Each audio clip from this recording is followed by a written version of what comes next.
Does this sound familiar? If you want robocalls and telemarketers, how you can hang up on those annoying robocalls. An electric find on the side of the road. Picked it up, had a guitar in it. Now this man is trying to end this story on the right note. A Virginia college student found guilty of sexual misconduct. Why he could still come face to face with his victim.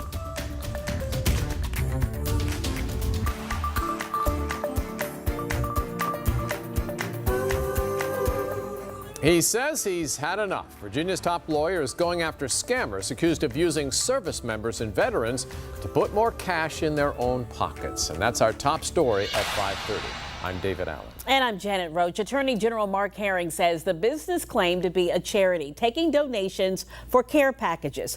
The Attorney General announced today the Commonwealth will join a multi-state settlement against a Tennessee-based charity. This is all part of a nationwide crackdown on fraudulent charities that exploit veterans. 13 News Now reporter Jacqueline Lee spoke with the Attorney General.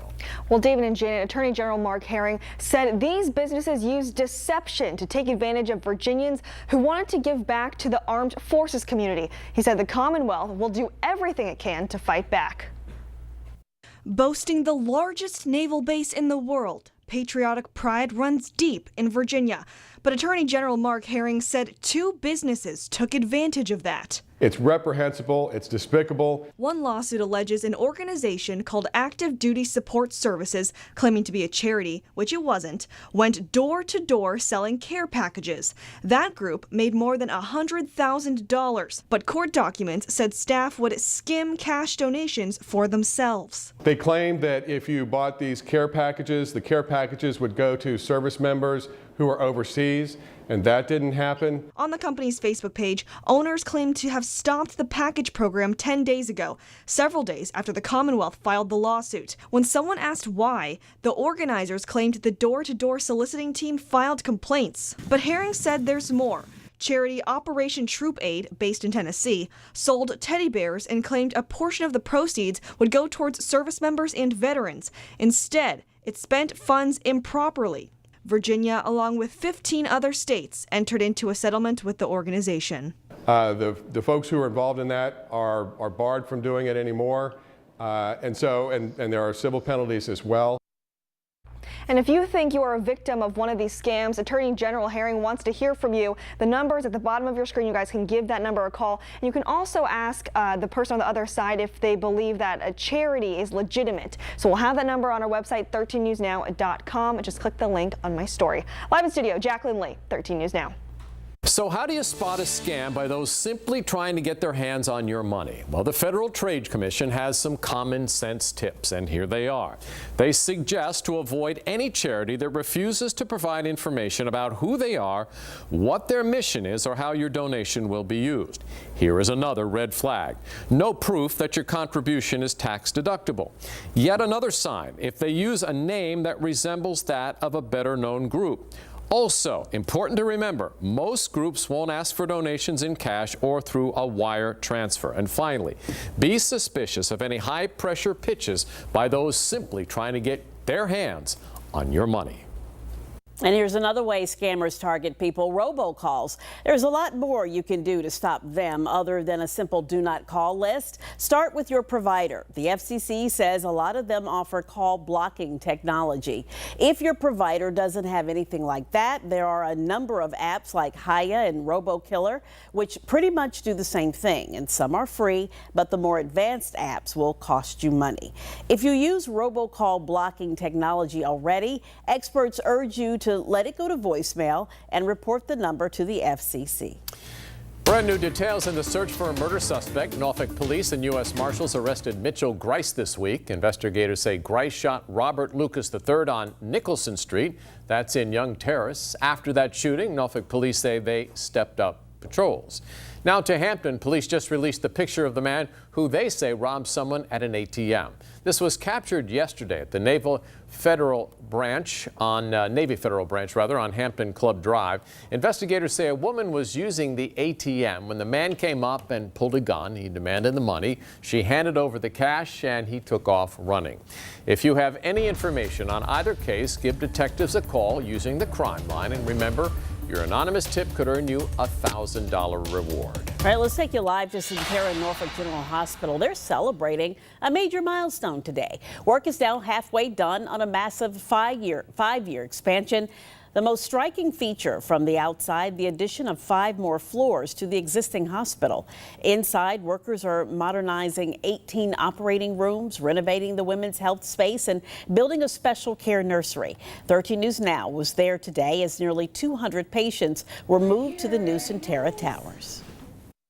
I mean, the view is great. That's what I'm stoked about. This is like the Ritz-Carlton compared to the first room. More technology, more modernization, better healing environment for our patients.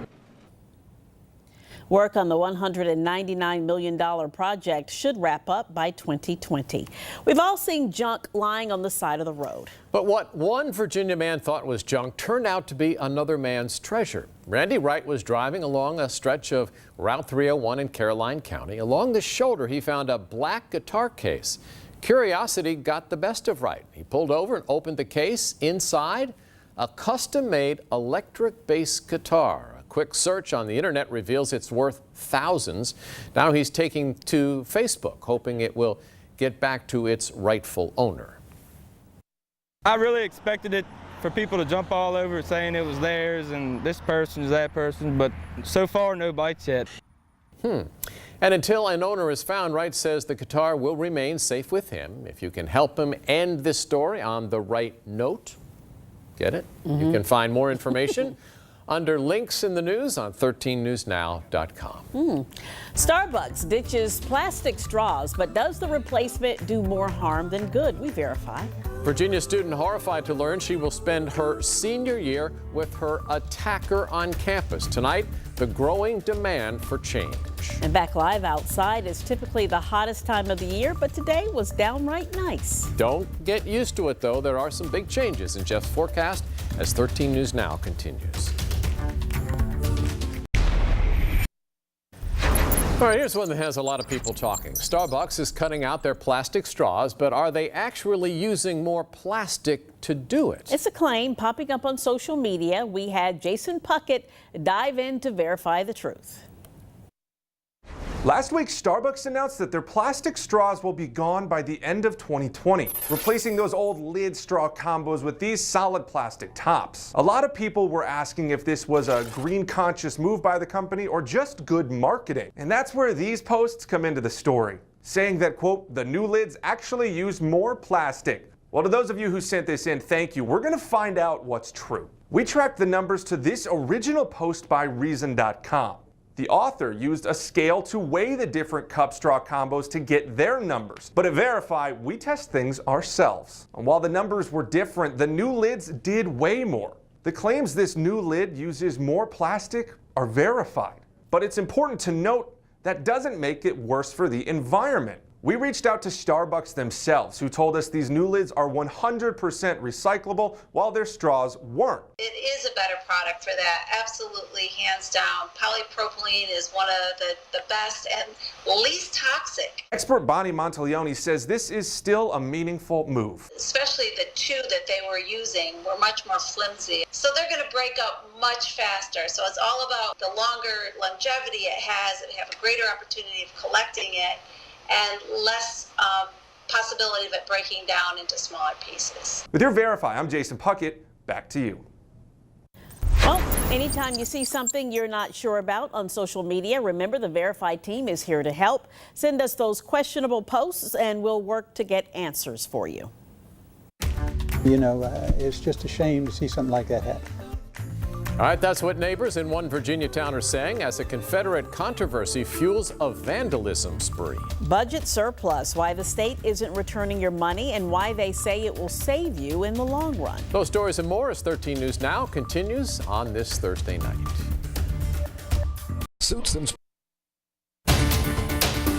Developing right now, the Dean of Students at James Madison University says sexual assault policies can get better. It comes after we learned a JMU student will have to spend her senior year with her attacker on campus.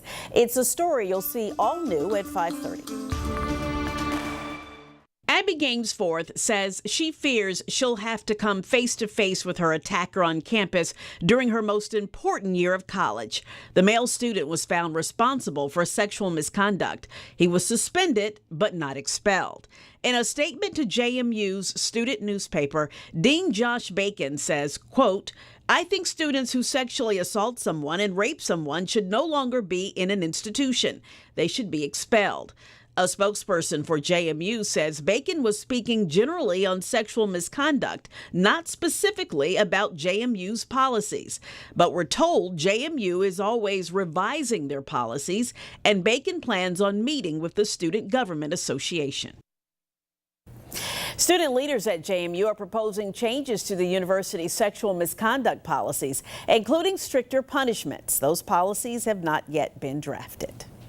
Continuing coverage on the ongoing debate over changing the name of schools named after Confederate leaders. In Stanton, that debate centers over the future of Robert E. Lee High School. There are yard signs for and against the change, but some say the signs are being stolen. In some instances, the signs are being targeted by vandals. The sign was torn apart, the base was broken, and the sign itself was thrown in the street. The base was in two pieces. My husband was able to put it back together. We put it back up. I heard from other people that at least 30 or 40 had been torn down.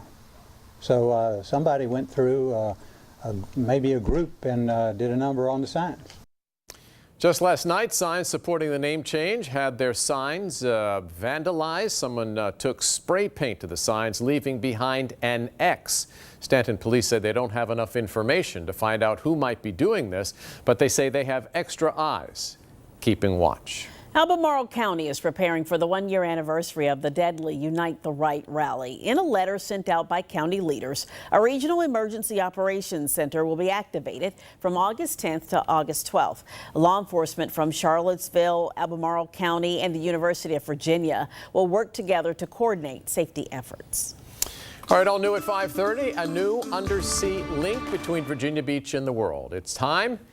It's Google's turn. The city's Economic Development Department revealed plans for the brand new subsea cable.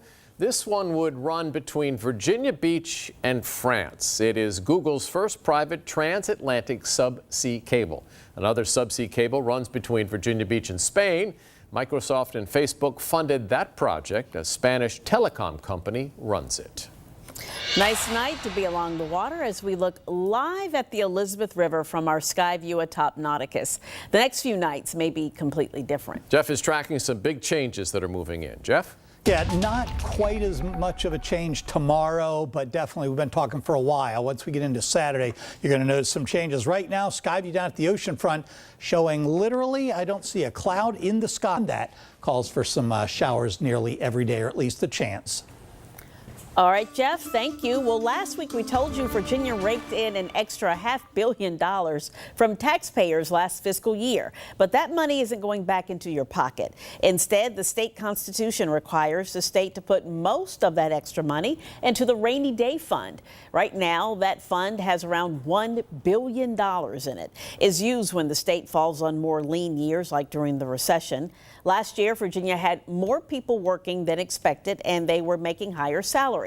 Delegate David Toscano explains why the state holds on to that extra money. People automatically say, well, let's give it back to the taxpayers, which is a nice sentiment, but you need to make sure that you budget properly for the possibility that the surplus will not be there next year. Delegate Toscano says the rainy day fund also helps Virginia's bond rating, which means cheaper loans to build roads and schools. Tonight on 13 News Now at 11, we continue our series on the Great Recession 10 years later. Some people still are struggling. Others have embraced the rocky road. That includes David Nygaard, in so many ways the face of the Great Recession. A decade ago, he owned 7 jewelry stores across Hampton Roads, but when the recession hit, his businesses tanked. Before Nygaard knew it, he had even lost his home. It's a gut-wrenching period when you're just trying to take care of everybody and realizing that you just don't have the resources to do what you really want to do. Now Nygaard is one of the millions of Americans forced to reinvent themselves. Hear his story coming up tonight on 13 News Now at 11. Parents, have you heard it yet? I'm bored. Don't worry, we found the ultimate boredom buster. Then at 6, we learn more about what's being done to stop cars from hitting a Granby Street business. And get out your phones and open up the 13 News Now app. Do you think sidewalk chalk is graffiti? The results and the story behind the debate are just ahead. At Rudder Mills. That calls for some showers nearly every day, or at least the chance. All right, Jeff, thank you. Well, last week we told you Virginia raked in an extra $500 million from taxpayers last fiscal year. But that money isn't going back into your pocket. Instead, the state constitution requires the state to put most of that extra money into the rainy day fund. Right now, that fund has around $1 billion in it. It's used when the state falls on more lean years, like during the recession. Last year, Virginia had more people working than expected, and they were making higher salaries. Delegate David Toscano explains why the state holds on to that extra money. People automatically say, well, let's give it back to the taxpayers, which is a nice sentiment, but you need to make sure that you budget properly for the possibility that the surplus will not be there next year. Delegate Toscano says the rainy day fund also helps Virginia's bond rating, which means cheaper loans to build roads and schools. Tonight on 13 News Now at 11, we continue our series on the Great Recession 10 years later. Some people still are struggling. Others have embraced the rocky road. That includes David Nygaard, in so many ways the face of the Great Recession. A decade ago, he owned 7 jewelry stores across Hampton Roads, but when the recession hit, his businesses tanked. Before Nygaard knew it, he had even lost his home. It's a gut-wrenching period when you're just trying to take care of everybody and realizing that you just don't have the resources to do what you really want to do. Now, Nygaard is one of the millions of Americans forced to reinvent themselves. Hear his story coming up tonight on 13 News Now at 11. Parents, have you heard it yet? I'm bored. Don't worry, we found the ultimate boredom buster. Then at 6, we learn more about what's being done to stop cars from hitting a Granby Street business. And get out your phones and open up the 13 News Now app. Do you think sidewalk chalk is graffiti? The results and the story behind the debate are just ahead. Back live to the Virginia Beach oceanfront. If it's getting too hot to take the family to the beach, well, there's a brand new interactive art installation made just for kids. It's called the Wonder Studio, and it's now open at the Chrysler Museum in Norfolk. Only on 13 News Now, meteorologist Aisha Scott gives us a behind-the-scenes look. We're at the Chrysler Museum in downtown Norfolk, and we're in the Wonder Studio. So I want to show you some more of all of the great exhibits that we have here. Very interactive as well. And one in particular, we have Megan and Ann here with me.